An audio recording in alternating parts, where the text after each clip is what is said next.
Mes saucisses, c'est un nom, Aliko Dangote. Quand on me voit, on voit bien que je ressemble à Aliko Dangote.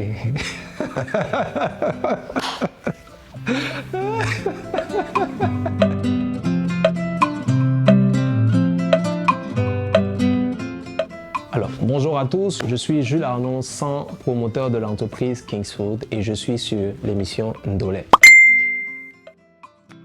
Si je pouvais me réincarner en une personne, Samuel Eto'o. Simplement parce qu'il m'inspire et la nouvelle trajectoire professionnelle qu'il s'est donnée ces derniers temps inspire plus d'un. Donc, Tony Elumelu.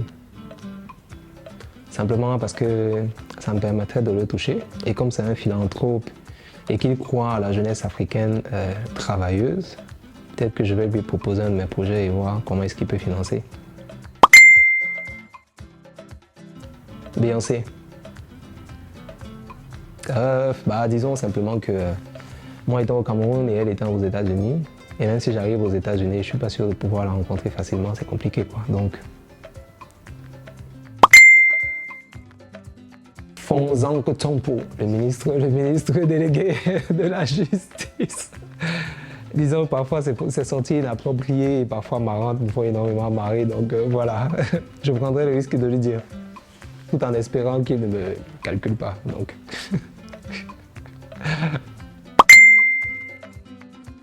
Mon influenceur préféré, Tony Elumelu, je dirais sans hésiter Tony Elumelu parce que au travers des multiples projets qu'il mène, qu'il implémente, il a su avec le temps inspirer la jeunesse, il a su avec le temps se faire une certaine notoriété. Et je pense que beaucoup de jeunes chefs d'entreprise aujourd'hui, dans les 54 pays africains, s'identifient à lui. Donc, Tony Elumelu.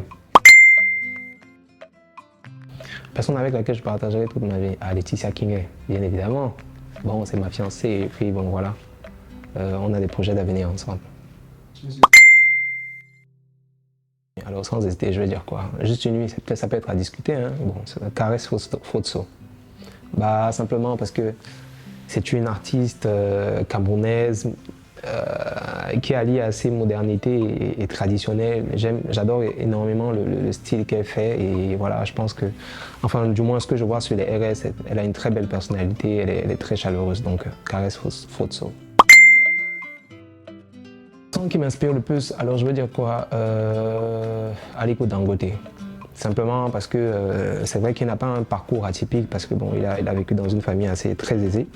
Mais je pense que la prise de risque qu'il prend dans l'implémentation de certains projets devrait inspirer les jeunes et devrait interpeller les entrepreneurs en général sur le fait que parfois il faut sortir de sa zone de confort, il faut oser, mais surtout il faut oser pour le devenir de l'Afrique. Donc Aliko Dangote.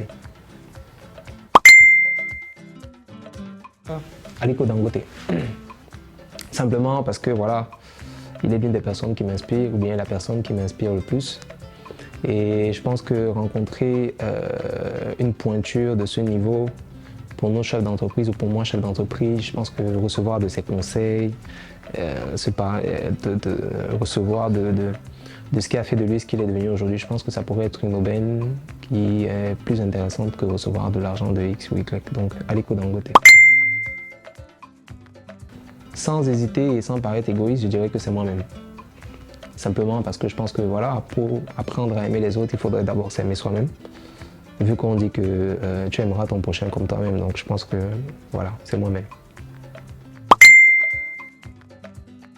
Mais saucisses, c'est un nom, Aliko Dangote. Quand on me voit, on voit bien que je ressemble à Aliko Dangote.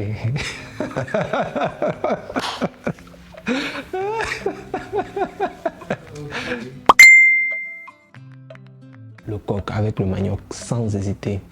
Véritable culture africaine. Je pense que ce plat devrait être élevé à la stature de voilà, je veux dire quoi, patrimoine universel, pas mondial. Ça va au-delà de ça. Merci d'avoir regardé l'émission jusqu'au bout. N'oubliez pas de liker, commenter et surtout partager.